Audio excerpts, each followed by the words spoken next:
شروع کرتا ہوں اللہ کے نام سے جو بڑا مہربان نہایت رحم کرنے والا ہے۔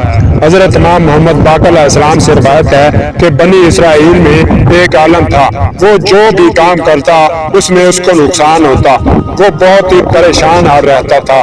اس کی زوجہ اس کے اخراجات کرتی تھی، یہاں تک کہ اس کے پاس بھی کچھ بھی باقی نہ رہا۔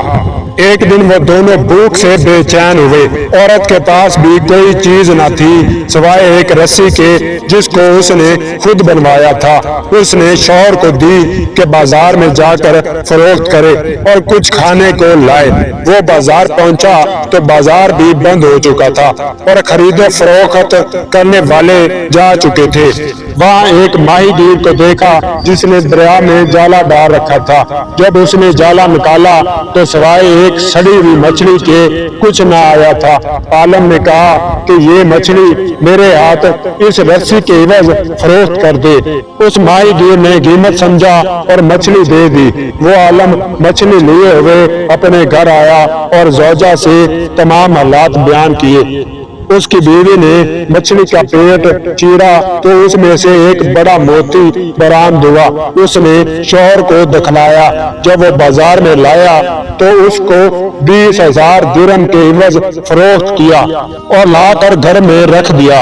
اسی اثناء میں ایک سائل اس کے دروازہ پر آ کر پکارا کہ اے اہل خانہ، محتاج کو کچھ دو تاکہ خدا تم پر رحم کرے۔ اس عالم نے اس کو گھر میں بلا لیا اور آدھا مال اس کو دے دیا۔ زوجہ نے یہ دیکھ کر کہا سبحان اللہ، ایک ہی مرتبہ میں تم نے اپنی آدھی دولت مٹا دی۔ تھوڑی مدت کے بعد پھر وہی سائل آیا اور روپیوں کی تھیلی اسی جگہ رکھ دی جو لے گیا تھا اور کہا اپنے استعمال میں لاؤ، خدا تجھ کو مبارک کرے، میں ایک فرشتہ ہوں، خدا نے مجھ کو تیرے امتحان کے لیے بھیجا تھا تاکہ میں دیکھ سکوں کہ تو اللہ تعالیٰ کا شکر ادا کرتا ہے یا نہیں کرتا، اور خدا نے یہ تیرا عمل پسند فرمایا اور تجھ کو یہ سب کچھ عطا کیا۔ سبحان اللہ۔